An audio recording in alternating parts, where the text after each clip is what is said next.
마태복음 11장 1절에서부터 6절, 16절과 17절 말씀입니다. 설교 제목은 지금 시리즈 설교하고 있는데요, 사순절 시리즈 설교 5번째 시간, 글자 하나에 신앙과 생애를 건 확신을 보셨습니까? 입니다.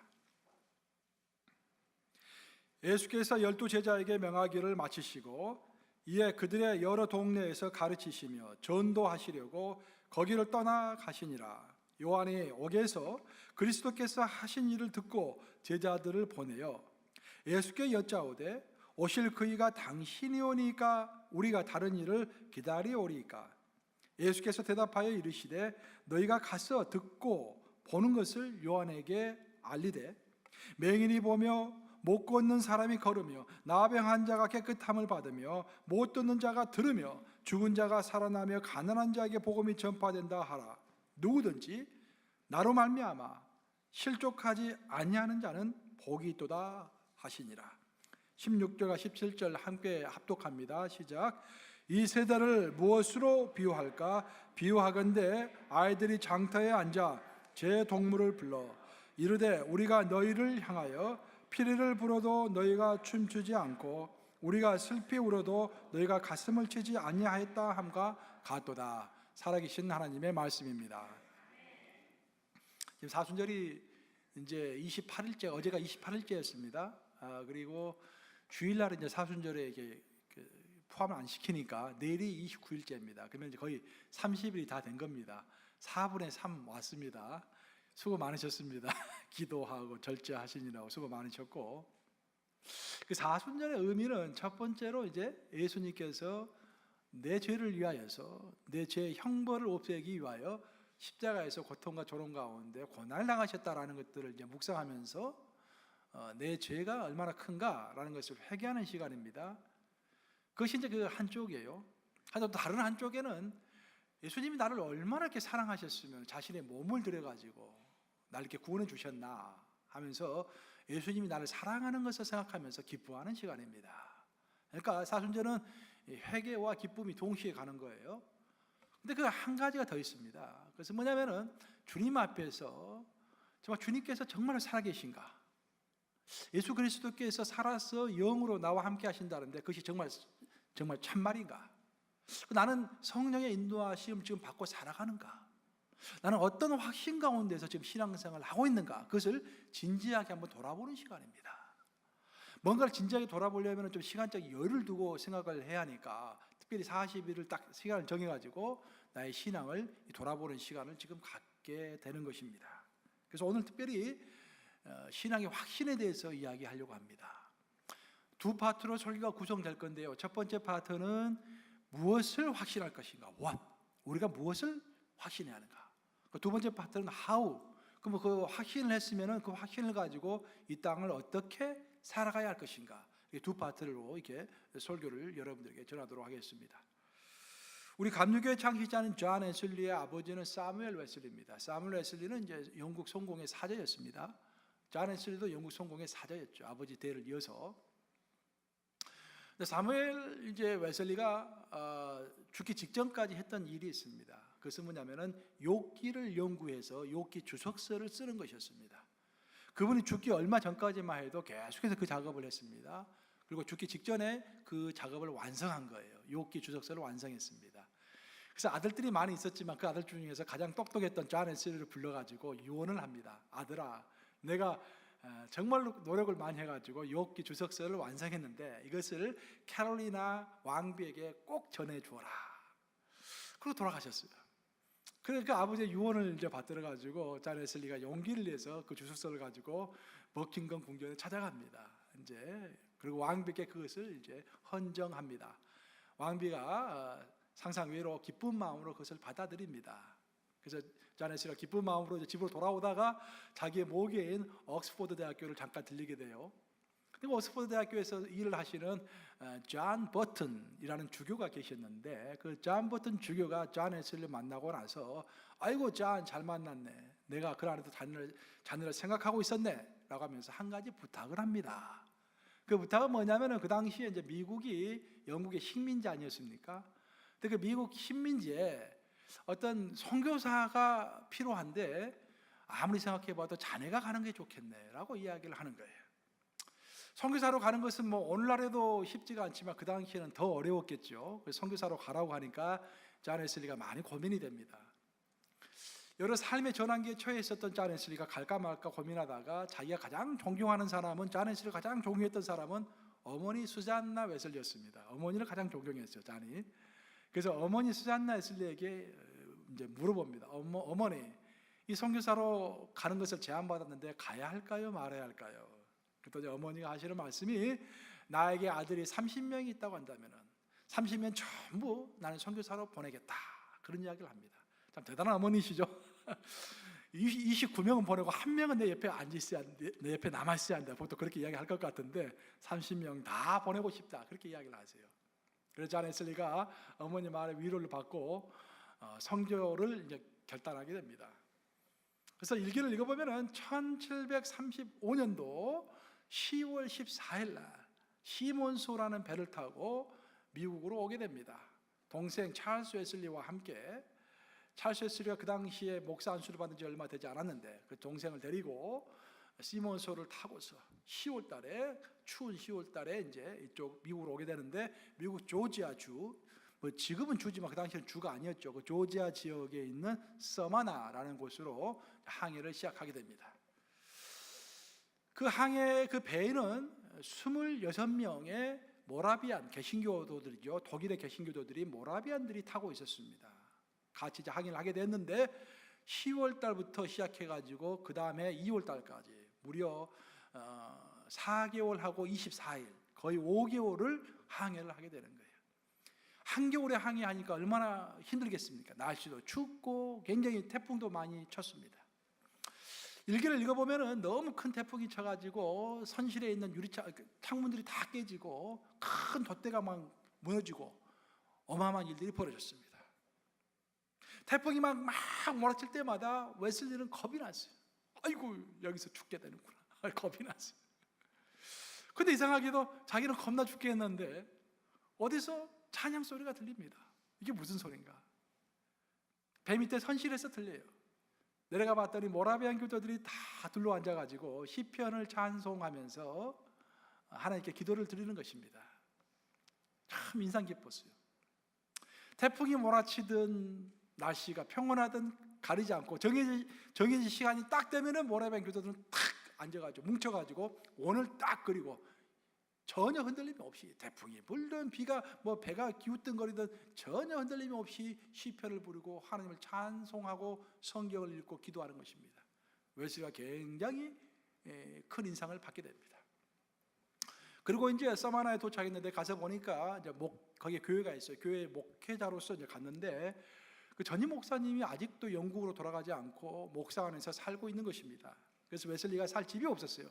그래서 살 수 없이 모라비안 교도들이 임시로 거주하는 막사, 그들은 평신도니까 이제 막사에서 거주하고 있었는데 그 막사에서 할 수 없이 같이 살 수밖에 없었습니다. 그래서 잠깐 한 몇 달 동안 같이 살게 돼요. 저는 이것이 하나님의 큰 섭리라고 생각합니다. 존 웨슬리가 뭔가 배워야 할 것이 있었기 때문에 모라비안 교도들과 몇 달이라도 살 수밖에 없도록 하나님이 섭리하신 거예요. 그래서 같이 살게 되었는데 그들의 모습이 너무 경건한 거야. 특별히 모라비안 교도들의 그 영적 지도자의 이름이 스판겐베르크라는 사람이 있었는데, 스판겐베르크가 보통 사람이 아닌 것 같아 보니까, 평신도임에도 불구하고. 근데 존 웨슬리가 이제 하루는 이제 스판겐베르크하고 이제 많이 친해졌죠. 그러다 스판겐베르크가 가만히 존 웨슬리 보니까 영국 옥스퍼드를 졸업하고 영국의 영적인 지도자이며 아주 믿음도 많이 있는 것 같은 청년은 분명한데 어딘지 모르는 게 좀 이상한 거야. 존 웨슬리가 어딘지 모르게 좀 이상한 거야. 스판겐베르크가 마음에 벼르고 있다가 한번 딱 물어봅니다. 갑자기 물어봐요. 갑자기 물어봤다 돼 있어요. 존, 당신 안에는 구원의 증인이 있습니까? 라고 물어봐요. 당신 안에는 구원의 증인이 있습니까? 라고 물어봐요. 너무나 갑작스럽게 직설적으로 물어보니까 깜짝 놀라가지고 존이 당황스럽게 답변을 못합니다. 그때 또 두 번째로 묻습니다. 만약 당신 안에 구원의 증인인 성령이 있다고 한다면 그 성령께서는 당신이 하나님의 자녀라고 증언하고 있습니까? 라고 물어봐요. 저 안에 또 놀래요. 또 답변을 못합니다. 그러니까 세 번째 질문을 합니다. 스팽글러가. 그러면은 예수 그리스도는 누구십니까? 라고 물어봐요. 그때서 이제 잔 웨슬리가 세 번째까지 답변 안 할 수가 없잖아요. 그래서 할 수 없이 답변을 합니다. 주저주저 하면서 온 인류의 구세주이시기를 믿습니다 라고 이야기를 해요. 그러니까 스팡겐베르크가 또 이야기합니다. 네 번째 질문을 해요. 그것이 아니라 예수 그리스도가 당신에게 있어서 누구입니까? 라고 물어봐요. 당신에게 있어서 예수 그리스도는 누굽니까? 요한 웨슬리가 울먹거리다가 이렇게 이야기합니다. 그 예수 그리스도가 나를 구원해 주셨기를 소원합니다 라고 이야기를 해요. 야, 참담하게 무너지는 것입니다. 그분이 저를 구원하기 위하여 죽으셨기를 희망합니다 라고 이야기하는 거예요. 나를 위하여 죽으셨다는 마음의 확증이 없는 것입니다. 웨슬리는 그날 대화를 통해서 엄청나게 큰 충격을 받습니다. 그리고 믿음이 뿌리부터 흔들리는 것을 경험합니다. 그는 비로소 그동안 옥스퍼드 대학에서 또 영국 전역에서 수많은 사람들의 영적 지도자로 활동했음에도 불구하고 자신의 내면 깊숙한 곳에 예수 그리스도가 나를 위하여 죽으셨고 그 성령께서 지금 현재 내 안에 계셔서 나를 이끄시고 계시다라는 것을 확증하지 못하고 있었다라는 것입니다. 나의 하나님이 없었던 거예요. 여러분 그 찬송 아시죠? 나의 하나님, 나의 하나님, 구원의 뿌리시오, 나의 산성이라. 누구의 하나님? 한번 다 같이 해보십시다. 나의 하나님, 나의 하나님, 그는 나의 여호와, 그는 나의 여호와, 나의 구세주. 옥스퍼드 대학교의 수재이며 많은 영국 사람들의 영적 리더이며 옥스퍼드 대학에서 공부할 때 하나님을 향한 열정 때문에 홀리 클럽을 만들어가지고 그 형제 자매들을 데리고 아침마다 경건에서 시간을 갖고 기도했던 잔 웨슬리가 마음속에 확증이 없었던 거야. 예수님이 나를 위하여 죽으셨다는 그 확증이 없었던 것입니다. 그래서 하나님은 그것이 해결되지 않고서는 더 이상 앞으로 나아갈 수 없다는 것을 아셨기 때문에 모라비안 교도들을 통해서 배우라고 하나님의 섭리하에서 잔 웨슬리가 그들과 함께 막사 생활을 했던 것입니다. 사랑하는 여러분, 저는 이 시간 여러분들에게 묻고 싶습니다. 예수 그리스도는 여러분에게 있어서 누구십니까? 이것을 자신 있게 말할 수 없는 사람이 있다고 한다면 한 두 사람 있는 것 같은데 보니까 누군지 스스로 알고 있을 겁니다. 이게 문제인 거야. 그런데 이것을 우리가 부끄럽게 생각할 것은 없습니다. 왜냐하면 천하의 잔 웨슬리도 한때 구원의 확신이 없었기 때문에 부끄럽게 생각할 것은 아니에요. 단지 우리가 이것을 가지고 하나님 앞에서 진지하게 기도할 내용입니다. 이 사순절 기간에 돌아봐야 돼요. 내가 겉으로만 있는 신앙생활을 하고 있는가, 허겁지겁 팬텀이라고 해요. 팬텀, 유령처럼 그냥 뭐 이렇게 왔다 갔다 하고 뭐 분주하게 왔다 갔다 하는데 정말 내 안에는 확신이 하나도 없는, 정말 성령과 동행이 전혀 없는 껍데기 같은 신앙생활을 하고 있지는 않는가. 사순절 기간에 심각하게 생각해 봐야 할 그런 시기인 것입니다.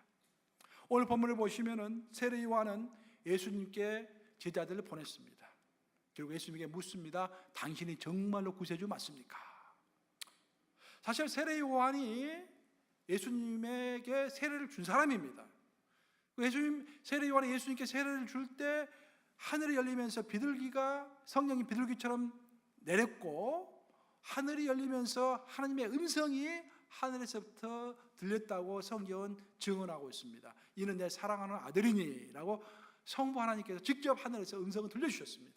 그것을 다 세례 요한은 처음 했어요. 그렇기 때문에 저 가는 길을, 저 십자가를 지고 가는 어린 양을 보라 라고 예수님이 메시아인 것을 세례 요한이 다 증언했습니다. 그런데 그러고 나서 몇 달이 흘렸는데 가만히 예수님이 하는 것 보니까 약간 이상하거든. 세례 요한이 생각하는 메시아, 또 또 이스라엘 백성들이 생각하는 메시아는 일단 로마의 압제로부터 이스라엘 사람들을 구해주고 정치적으로 경제적으로 뭔가 큰 변혁을 이루는 그런 사람들을 지금 그런 메시아를 기대하고 있는데, 예수가 하는 거 가만히 보니까 파티를 즐기고 세례집에서 먹고 마시고 막 바리새인 집에 가서 먹고 마시고 뭐 가난한 자들과 함께하고 하는 것이 영 신통치가 않은 거예요. 예? 그래서 마음에 의심이 드는 것입니다. 마음의 확신이 무너지는 것입니다. 그래서 다시 한번 읽어볼까요? 11장 3절, 오늘 보면 3절 말씀인데 한번 같이 읽어보겠습니다. 시작. 예수께 여짜오되 오실 그이가 당신이오니까 우리가 다른 일을 기다리오리까? 이런 의문이 누구에게든지 다 들 수 있다라는 거예요. 우리도 그렇게 속으로 질문합니다. 정말 예수님 살아계실까? 그래서 예수님이 영으로 성령으로 나와 함께 하시고 내 마음속에 성령이 있다고 하는데, 다른 사람들 다 그렇게 이야기하는데 나는 그걸 느낄 수가 없어. 그래서 마음속에 의문을 품는 거예요. 진짜 예수님이 살아계시다는 건 맞습니까? 예수님이 성령으로 임하셔서 나와 함께 한다는 거 맞습니까? 다른 사람들이 다 자기도 못 느끼면서 느낀 척 하는 거 아닐까? 전부 그렇게 마음에 의심이 드는 거예요. 지금 사람들이 지금 세례 요한도 의심이 들었어요. 그때 예수님께서 중요한 말씀하십니다. 오늘 본문 보시면 6절 말씀이죠. 한번 같이 읽어보겠습니다. 6절 시작. 누구든지 6절 10절 3절이고 그 다음 절 들어야죠. 6절 시작. 누구든지 나로 말미암아 실족하지 아니하는 자는 복이 있도다 하시니라. 자, 누구든지 나로 말미암아 실족하지 않은 자는 복이 있도다. 굉장히 중요한 말입니다. 많은 사람들이 신앙생활을 하면서 예수님 때문에 넘어진다라는 거예요. 예수님이 스탬블링 블락. 어떤 길거리 가다 보면은 돌이 하나 딱 있어가지고 거기 이게 딱 걸려가지고 넘어지지 않습니까? 그런 예수님이 걸림돌이 될 수 있다는 거예요. 예수님에 대한 믿음이 가다가도 의심이 되고 예수님에 대한 확신이 없어지는 거예요. 그리고 예수님이 하신 모든 말씀들이 이해가 안 되고 막 의심이 되는 거예요. 예. 그래서 예수님이 스탬블링 블락이 되는 거예요. 우리에게 걸림돌이 되는 것입니다. 그럼 왜 우리가 예수님이 우리에게 있어서 걸림돌이 될까? 그것은 우리가 기대하는 예수님, 우리가 생각하는 예수님과 내가 현재 체험하고 있는 예수님이 다르기 때문에 우리에게 지금 걸림돌이 되는 거예요. 지금 세례 요한이 생각하는 예수님, 기대했던 예수님과 실제로 예수님이 지금 하고 있는 것과 차이가 있기 때문에 지금 세례 요한이 예수님에 대해서 의심을 품기 시작한 겁니다. 그리고 그 말을 듣고 나서 예수님이 세례 요한에게 하시는 말씀이 나 때문에 걸려지지 않는 자가 복이 있도다. 즉 나 때문에 걸려지는 자도 걸려 넘어지는 자도 있다, 그런 말이에요. 내가 생각하는 예수님은 내가 교회 가서 신앙생활하면은 나에게 평온한 마음을 주시고 모든 것이 형통하고 즐겁고 그런 것이 내가 기대하는 예수님인데, 실제로 교회 가서 생활해 봤더니 별것도 없어 보니까. 예. 뭐 교회 다니나 안 다니나 똑같은 것 같아. 그리고 이렇게 날씨가 좋은 날은 가자 푸른 초장으로. 오늘 많이 안 나오셨잖아요. 날씨가 좋으니까 이렇게. 비가 약간 와야 이게 많이 와 교회는 항상. 날씨가 너무 좋으면 안 돼 이렇게. 의심이 드는 거예요. 그리고 마음이 답답한 거예요. 그리고 이런 사람들의 특징은 뭐냐면은 믿는다고 입으로는 고백하는데 그 신앙에 활력이 없는 것입니다. 우리의 신앙에 정말 활력이 있는가? 감동과 기쁨이 있는가? 그것은 정말 중요한 질문입니다. 그래서 오늘 본문에서 예수님이 그런 말씀하셨잖아요. 17절 요한복음 마태복음 11장 17절 같이 읽습니다. 시작. 이르되 우리가 너희를 향하여 피리를 불어도 너희가 춤추지 않고 우리가 슬피 울어도 너희가 가슴을 치지 아니하였다한가 같도다. 즉 입으로는 예수님을 믿는다고 하는데 세례 요한이 애통함과 회개를 설교해도 감동이 없어. 눈물이 안 나와.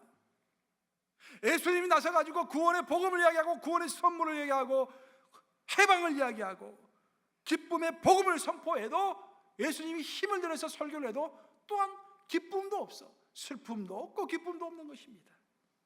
그 시대는 예수 그리스도의 은혜에 대한 기쁨도 없었고 자기의 죄악에 대한 안타까운 눈물도 없었던 것입니다. 근데 더 놀라운 것은 2000년 전에 피리를 불어도 춤을 추지 않고 슬피 울어도 가슴을 치지 않았던 그 현상이 오늘날에도 여전히 동일하게 진행이 되고 있다는 것입니다. 왜 그럴까? 확신이 없는 것입니다. 내 하나님, 저 현재도 살아계셔서 역사하시고 꿈틀거리고 나를 열정으로 이끌어가시며 나에게 천국에 관한 소망을 주시며 내가 에너지 하나를 쏟더라도 그냥 쏟는 것이 아니라 확신 가운데 내 에너지를 쏟을 수 있도록 인도하시는 그 하나님을 만나지 못하는 거예요. 그럼 문제가 무엇입니까? 우리가 어떻게 해야 그것을 확신할 수 있겠습니까? 예수님이 온 인류를 위해서가 아니라 예수님이 나를 위하여, 나 한 사람, 강원군을 위하여, 이경원을 위하여, 갑자기 앞에 또 이런 생각, 이걸 위하여 십자가에 못 박혀 돌아가셨다라는 그런 그걸, 그 한 사람, 예수님이 나를 위하여 십자가에서 돌아가셨다라는 것, 그것을 어떻게 하면 확신할 수 있을 것인가? 그렇죠? 그리고 성령 하나님이 지금 현재 나와 동행하신다라는 것을 어떻게 하면 내가 확신할 수 있을 것인가? 성경의 해답은 뭐냐면요, 이것이 인간의 노력으로 되는 것이 아니다라는 거예요. 이게 중요합니다. 하나님의 은혜다라는 것입니다. 은혜. 이게 신앙생활은, 신앙은 비약이라는 이야기를 자꾸 하죠. 우리가 정말 더운 사막에 머리가 뜨겁지 않습니까? 낙타가 한 발 한 발 무겁게 발을 디디면서 한 발 한 발 나가는, 그게 신앙이 아니에요. 신앙은 비약입니다. 헬리콥터를 타고서 그 모래 위를 걷는 것과 같은, 모래 위를 날아가는 것과 같은, 우리가 이성으로 이해하고 노력으로 모든 신앙생활을 하려면 너무 답답해, 팍팍하고 힘들죠. 그렇지만 신앙의 비약이 있을 때, 성령께서 인도하시고 가르쳐 주실 때 신앙이 활기찬 거예요. 마음에 확신이 생기면서 즐거운 것입니다. 그래서 예수님은 그 유명한 말씀하셨잖아요. 마태복음 16장 16절과 17절 한번 같이 읽어보겠습니다. 마태복음 16장 16절과 17절 같이 읽어보겠습니다. 시작. 시몬 베드로가 대답하여 이르되 주는 그리스도시요 살아계신 하나님의 아들이시니이다. 예수께서 대답하여 이르시되 바요나 시몬아 내가 복이 있도다. 이를 내게 알게 하신 이는 혈육이 아니요 하늘에 계신 내 아버지이시니라. 예수께서 공생의 3년을 거의 마감하실 정도 돼가지고 가이사랴 빌립보라는 곳에 제자들 데리고 가셨습니다. 그리고 제자들에게 묻습니다. 최종 종합시험을 보는 거예요. 예수님이 이제까지 가르쳤던 걸 종합시험을 보는 것입니다. 자, 세상 사람들이 나를 뭐라고 부르냐? 라고 했어요. 그러니까 어떤 사람들은 랍비라고 합니다. 어떤 사람은 선지자라고 합니다. 막 이렇게 이야기해요. 예수님, 오케이. 그러면은 너희는 나를 누구라 하느냐? 너는 나를 누구라 하냐? 이렇게 물어봐요. 그랬더니 베드로가 딱 나서서 이야기합니다. 주는 그리스도시요 살아계신 하나님의 아들이시나이다. 정확한 해답이죠. 그러니까 놀라운 예수님이 말씀하세요. 이것을 놀라운 말씀하시는데 그 다음에 뭐라고 하셨습니까? 내가 복이 있도다 하시면서 이를 내게 알게 한 일은 혈육이 아니요. 여기서 혈육이라는 것은 인간이 아니요. 인간의 노력이 너로 하여금 예수 그리스도가 누구신가를 알게 한 것이 아니라 누가 알겠다고요? 하늘에 계신 내 아버지가 너로 하여금 예수가 누군지를 알겠다라는 거예요. 이게 무슨 말이냐면은 우리가 신앙의 확신을 갖는 것은 하나님의 은혜로 된다라는 거예요. 그래서 은혜가 중요한 것입니다. 그래서 여러분들이 복되다라는 거예요. 여기서 그랬잖아요. 내가 복이 있도다. 우리가 복이 있는 거예요. 왜? 이미 우리는 성령의 선택을 받아서, 하나님의 선택을 받아서 복음을 이해했기 때문에, 이해하고 받아들였잖아요, 우리가. 그래서 성령의 인도하심이 아니면 불가능하다라는 것입니다. 그래서 우리가 지금 이 순간에도 믿음이 좀 흔들리고 확신이 흔들리고 아직도 그리스도가 누구신지, 예수 그리스도가 누구신지 마음에 확 와닿지가 않다라고 하면은 내가 성경을 읽고 막 노력하는 것도 필요하지만 더 중요한 것은 성령께 기도하는 것입니다. 하나님 도와주세요. 사람들은 다 예수님이 구세주라고 그러시고 예수님과 함께 동행한다고 그러고 인격적인 하나님이라고 하는데 나는 그런 말이 도무지 뭔지 이해가 안 됩니다. 성령 하나님 도와주세요. 나에게 찾아와 주세요. 내 마음에 확신을 주세요. 라고 기도해야 할 줄로 믿습니다. 이거 중요한 거예요.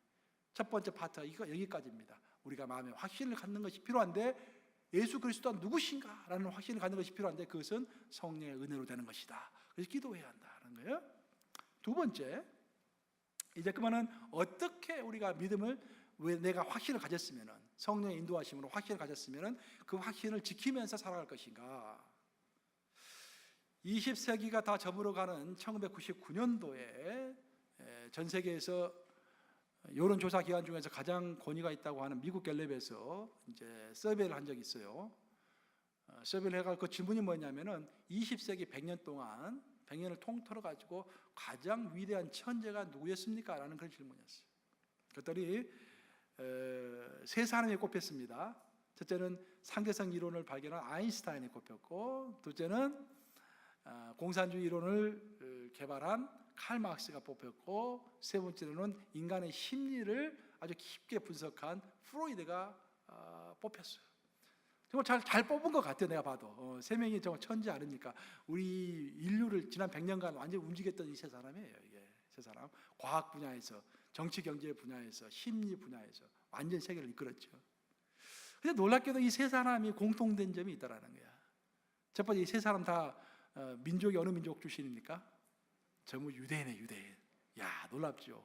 100년 동안 전 세계를 움직인 세 사람이 유대인입니다. 세 명 다. 또 하나 특징이 있는데, 또 공통된 점이 있는데 뭐냐면은 유대인임에도 불구하고 여호와 하나님을 믿지 않는 무신론자들이에요. 우리는 유대인 하면 전부 다 하나님을 믿는 걸로 생각하잖아요. 그렇지 않습니다. 유대인 중에도 자유주의자들이 얼마나 많은지 몰라요. 특별히 뉴욕에 많습니다. 그들은 토요일이 돼도 회당에 가지 않아요. 그들은 그냥 굉장히 진보적인 사람들, 그런 사람들이 많아요. 유대인 중에서도. 근데 이 세 사람 다 예수님을 믿지 않는 거예요. 아니, 그 여호와 하나님을 믿지 않는 거예요. 그래서 한 번은 이스라엘 공동체에서 이스라엘의 종교 지도자들이 아인슈타인에게 공개적으로 편지를 보냈습니다. 너가 하나님을 믿느냐? 라고 공개적으로 물은 거야. 그러니까 아인슈타인이 이제 답변 안 할 수가 없잖아요. 이제까지는 대학들 이렇게 피해 왔는데 공개적으로 물어보니까 답변을 안 할 수가 없었습니다. 그래서 아인슈타인이 그렇게 답변했어요. 나는 하나님을 믿습니다. 하지만 내가 믿는 하나님은 스피노자의 하나님입니다. 라고 이야기를 한 거예요. 이게 무슨 말이냐면은 여호와 하나님은 한 분 하나님이십니다. 한 분 하나님이시고 인격적인 하나님이세요. 인격적이다라는, 우리 인격적이라는 말을 많이 쓰는데, 인격적이다라는 것은 인간과 소통할 수 있다라는 거예요. 우리 인간처럼 친구가 만나서 교제하고 사랑하듯이, 부부가 만나서 교제하고 사랑하듯이 서로가 교통할 수 있는 것을 인격적이라고 그래요. 우리 여호와 하나님은 한 분 하나님이시지만 인격적이십니다. 그렇죠? 그러니까 모든 것이 그 한 분 하나님으로부터 창조가 된 거예요. 근데 철학자 스피노자는 그렇게 설명하지 않았어요. 아리스토텔레스가 설명한 것처럼 태양에서 빛이 나오는 것처럼 하나님으로부터 모든 만물이 나왔기 때문에 모든 만물 다 신성한 것이다. 하나님은 모든 것이 하나님이시다. 범신론이라고 그러죠. 그것을 이 무신론자가 변명하는 것입니다. 그런 하나님을 나는 믿는다라고 이야기했어요. 아인슈타인이. 지난 100년 동안 이 세계를 이끈 이 세 사람 모두 다 무신론자들입니다. 그 무신론자들이 많은 세상에 영향을 주었어요. 그러다 보니까 이 세상이 지금 혼란스러운 것입니다. 사실 옛날에는 성경 말씀 자체가 진리다라는 것을 딱 인정하고 성경을 봤습니다. 그래서 성경을 주석하는 것이 참 중요했어요. 성경이 무슨 뜻인가라는 것을 풀어주는 것이 중요했습니다. 왜냐하면 성경 자체가 하나님의 말씀이라는 것을 의심하지 않았기 때문에. 그런데 오늘날은 그렇지 않아요. 성경 자체를 의심하는 거예요. 성경 자체가 정말 하나님의 말씀인가. 그래서 성경을 변증해야 하는 시대가 지금 된 것입니다. 많은 사람들은 성경 자체를 의심하고 성경을 내 이성에 비춰가지고 자기 멋대로 해석합니다. 그래서 성경은 진짜 하나님의 말씀이야 라고 설명해 주는 것이 오히려 더 필요한 시대가 되어버린 것입니다. 이런 혼동에 대해서 예수님의 답변은 아주 명확합니다. 우리 요한복음 7장 17절 한번 같이 읽어보겠습니다. 시작. 사람이 하나님의 뜻을 행하려 하면 이 교훈이 하나님께로부터 왔는지 내가 스스로 말함인지 알리라. 그러니까 세상에서는 하나님이 살아계시다는 증거를 보여라. 그러면 내가 하나님을 믿겠다. 하나님을 설명해봐라. 그럼 내가 하나님을 믿겠다라고 이야기하잖아요. 근데 예수님의 방법은 전혀 다릅니다. 예수님 우리에게 무슨 말씀하시냐면 너가 먼저 믿고 믿은 대로 행해봐라. 그러면은 행동하는 그 가운데서 내가 정말로 내 말이 하늘의 말인지 사람의 말인지 알게 되는 것이다. 먼저 믿고 행동하지 않으면 죽을 때까지 나를 이해할 수 없다라는 그런 말입니다. 또 그런 말씀도 하셨어요. 요한복음 10장 38절 한번 같이 읽어보겠습니다. 시작. 내가 행하든지 나를 믿지 아니할지라도 이 일은 믿으라. 그러면 너희가 아버지께서 내 안에 계시고 내가 아버지 안에 있음을 깨달아 알리라 하시니. 먼저 믿으라. 그래 하면은 너희가 깨달아 알리라. 아까 우리가 방금 읽은 요한복음 7장 17절 말씀은 영어로 보면 그렇게 되어 있어요. Choose to do the will of God. choose라는 말씀입니다. 너가 하나님의 뜻대로 행하는 것을 선택해라. 선택권은 우리에게 있는 거예요. 내가 내 이성을 먼저 믿고서 하나님을 이해하려고 할 것인가, 하나님을 먼저 믿을 것인가. 예수님은 내가 먼저 믿어야만이 나에 대해서 이해할 수 있을 것이다. 그래서 우리 기독교는 전적으로 어거스틴 이후로 우리는 알기 위해서 믿는다라는 것이 우리의 주장입니다. 그래서 우리의 역사부터 흔들리면 안 돼요. 항상 뭔가를 알려고, 이해하려고 노력하는 것도 필요한 과정이지만 그보다 더 중요한 것은 이미 하나님의 하신 말씀을 믿는 것입니다. 그 믿은 대로 행해보는 것입니다. 믿고 행할 때 이 진리를 너희가 그때 이해할 것이다 라는 말씀이 요한복음 7장 17절 말씀인 거예요. 우리에게 이렇게 확신을 지키는 것이 필요한데, 이런 확신을 가지고 이제 우리가 행동을 해야겠죠. 그럼 우리가 확신을 지키기 위해서 어떤 행동을 해야 할 것인가? 거기에 대해서 예수님께서 이제 말씀하시기를 마태복음 5장 18절과 19절에서 이렇게 말씀하셨어요.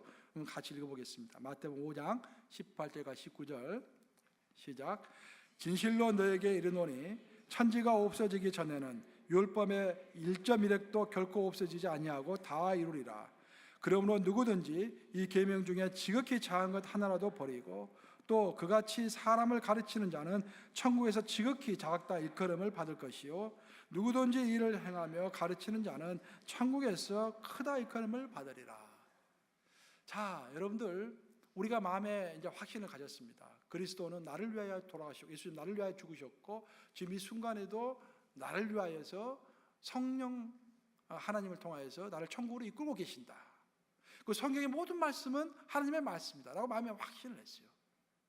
그때 그런 확신을 가진 사람은 이런 자세로 신앙생활을 해야 한다라고 가르쳐 주신 것이 마태복음 5장 말씀입니다. 마태복음 5장은 무슨 말씀입니까? 산상수훈, 그렇죠? 5장 하면 딱 생각나요. 마태복음 5장 산상수훈. 예수님이 설교하신 내용 중에서도 가장 정수가 산상수훈이죠. 그 산상수훈 내용이 마태복음 5장이에요.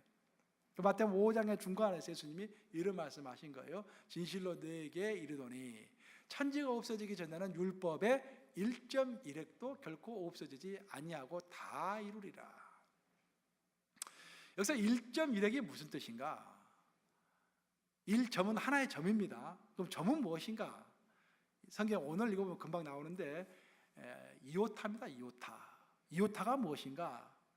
헬라어 알파벳이 24자로 구성되어 있습니다. 24자 알파벳 중에서 19번째 알파벳이 이오타입니다. 영어로 말하면 I가 이게 이오타, 헬라어로 이오타예요. 근데 그 이오타 하나, 그 점 하나라도 적당히 하면은 하나님이 기뻐하지 않으신다라는 거예요. 19절 한번 떼어볼래요? 그 다음 절 19절 보시면은 그러므로 누구든지 이 계명 중에 지극히 작은 것 하나라도 버리고라고 했습니다. 그래서 지극히 작은 것이 한 점이에요. 이오타 하나라도 설렁설렁 버리는 자는 천국에는 들어갈 수 있겠지만 천국에서 지극히 작다 일컬음을 받을 것이요. 누구든지 이오타 하나라도 한 점이라도 정말로 앞에서 신중하게 생각하면서 그것을 행하고 가르치는 자는 천국에서 크다 일컬음을 받으리라. 이 목회자에게는 너무도 무서운 말이에요. 제가 목회 시작하면서 가장 무서운 말씀 중에 하나가 바로 이겁니다. 이오타 하나, 점 하나도, 성경에서 나오는 점 하나도 함부로 취급하지 말고 잘 연구해서 정확하게 가르치라는 거예요. 내가 그것을 빼든지 점 하나를 빼든지 점 하나를 더하든지 하면은 큰일 난다라는 것입니다. 너는 천국은 들어가겠죠. 천국은 들어가지만 천국에서 어떤다? 작은 자라고 일컬음을 받을 것이다. 그러니까 우리가 천국에 들어가는 것도 중요하지만 천국에서 큰 자가 되는 것도 중요할 줄로 믿습니다. 불명서 말하잖아요. 천국에 큰 자가 있고 작은 자가 있다고 그러잖아요. 어떤 사람들 그래요. 목사님, 저는 꼴등으로 들어가도 좋으니까 천국만 들어가면 됩니다. 저한테 뭐 하라고 하지 마세요. 저는 천국만 들어가면 되니까. 근데 일단 들어가 보세요. 들어가 보면 굉장히 후회할 겁니다. 근데 점 하나가 참 중요한 게, 여러분 보세요. 내 사랑하는 사람을 뭐라 합니까? 님이라고 하죠. 님. 님에다가 점을 하나 딱 붙이면 뭐가 됩니까? 남이 되는 거예요. 남이라는 글자에다가 점을 하나 딱 빼면 뭐가 됩니까? 님이 되는 거야. 남과 님은 하늘과 땅 차이죠. 점 하나가 중요한 거예요. 점 하나를 지키는 자세로 충성하라 그런 말입니다. 마음을 지키라. 마음에 확신이 있으면 점 하나라도 그 확신을 사탄에게 주지 말라 그런 말입니다. 실제로 기독교 역사에 그 점 하나 때문에 생긴 큰 일이 있었습니다. 이오타 논쟁이라고 하는 것이 있었는데, 시간 좀 됐지만 약간 잠깐 설명하고 넘어가겠습니다. 313년에 기독교가 콘스탄티 대제에 의해서 로마의 국교가 됐죠. 로마의 국교가 되니까 외부로부터 오는 핍박은 없어졌습니다. 근데 참 묘하게 사탄은 우리를 가만두지를 않아요. 외부로부터 오는 핍박이 없어지니까 이제 내부에서 문제가 생기기 시작하는 것입니다. 내부에 있는 사람들끼리 교리 문제로 서로 싸우고 갈라졌습니다. 그러니까 우리가 죽을 때까지 사탄이 옆에 있는 거예요. 그러니까 내 삶이 평안하다면 문제가 있는 거야. 이 사람은 건들 필요가 없는 사람이야, 사탄이. 그래서 평안한 거예요. 항상 어떤 문제가 있기 마련이에요. 사탄이 가만두지 않으니까. 기독교가 그랬습니다. 로마 황제가 공인해가지고 로마의 국교가 됐으니까 이제 풍성해야 할 거 아니에요. 평온해야 할 거 아니에요. 더 혼란스럽습니다. 이게 내부에서 이제 교리 갈등이 생기기 시작하는 거예요. 이집트의 알렉산드리아라는 지역이 있는데, 지금은 조그만 지역이지만 그 당시에는 세계적인 도시였습니다. 그 알렉산드리아에 아리우스라는 장로가 있었습니다. 굉장히 인품이 훌륭하고 학문적 교회도 깊고 또 말을 잘했어요. 그러니까 많은 사람들이 그를 따랐습니다. 거기는 주교보다도 아리우스를 따르는 사람들이 더 많았어요. 근데 아리우스가 어느 날 가만히 생각해 보니까 이런 생각이 드는 거야. 성부 하나님과 성자 예수님이 어떻게 다른가? 그 생각이 드는 거예요. 그래서 그런 설명을 했습니다. 성부 하나님은 하나님이신데, 성부 하나님이 창조한 첫 번째 존재가 성자 예수님이다. 맞습니까, 여러분? 지금 이제 얼마나 알고 있는지 지금 이렇게 테스트해 보는 거야. 그래서 예수님은 성부 하나님이 창조하신 첫 번째 창조물이기 때문에 죄는 없지만 성부 하나님보다 좀 더 못한 것이다. 그 영혼성에 있어서, 그 본질에 있어서 본질이 약간 다르다라는 거예요. 하나는 창조하신 분이고 하나는 창조를 당한 분이시여. 성부 하나님은 창조하셨고 성자 예수님, 그 성부 하나님에 의해서 창조가 된 존재야. 그럼 성부 하나님과 성자 하나님 예수님의 그 차이가 엄청나게 커지는 것이죠. 이 말이 맞습니까, 여러분? 오늘날 여호와의 증인들이 주장하는 것이 이거예요. 그래서 여호와 증인들이 이단이라고 하는 것입니다. 우리가 그래서 이 문제를 가지고 이제 콘스탄틴 황제가 하도 시끄럽길래 회의를 주재합니다. 종교 회의를 해요. 니케아에서 하는데 325년에 니케아, 자기의 별장이죠. 황제 별장에서 이제 모든 종교 지도자들 부릅니다. 우리가 4년 전에 그 터키 그리스 성지순례 갔을 때 니케아 갔었어요. 그때 회의한 장소도 한번 가봤죠. 거기서 회의를 해요. 앞에 바닷가가 있고 멋있어요. 이제. 각 교구에서 감독 1명, 장로 2명, 수행자 3명, 각 교구에서 6명씩 모여라라고 이제 공문을 보냈습니다. 근데 이제 너무 거리가 멀기 때문에 많이 오지는 못하고 318명이 모였어요. 318명 모여서 회의를 하는데 전체적인 회의 분위기가 아리우스가 주장하는 분위기로 흘러갔습니다. 워낙 아리우스가 인품이 훌륭하니까. 그러니까 그런 것도 참 그 인품이 훌륭하다고 해가지고 교리적으로 또 맞는 것은 아니에요. 근데 그때 어떤 수행원이 한 명, 감독 수행원이 한 명 따라온 사람이 있었는데 그 사람 이름이 아타나시우스라는 사람인데 30살 먹은 청년입니다. 알렉산드리아의 주교의 비서였는데 그 사람이 가만히 보니까 이건 아니거든. 그 성령의 인도하심을 받아가지고 손을 펄떡 들고서 아리우스에게 대듭니다. 이건 아닙니다. 성경을 읽어보세요. 성경을. 예수님 말씀했지 않습니까? 이게 복음서를 보면은 내가 하나님과 하나라고 했지 않습니까? 해가지고 논쟁이 붙습니다. 그래서 투표를 한 거예요. 투표를 했는데 성령께서 인도하셔가지고 압도적인 표 차이로 아타나시우스가 승리를 하는 것입니다. 그래서 삼위일체 교리가 생기는 거예요. 거기서부터 이제 하나님과 예수님은 동등하시다. 본질이 같으시고 동등하시다라는 거예요. 근데 문제는 뭐냐면은 그 이후에도 이 이슈가 황제가 바뀔 때마다 이슈가 생깁니다. 아리우스파들이 또 황제가 바뀌면은 황제한테 읍소를 해가지고 황제가 그 말이 좀 맞는 것 같아.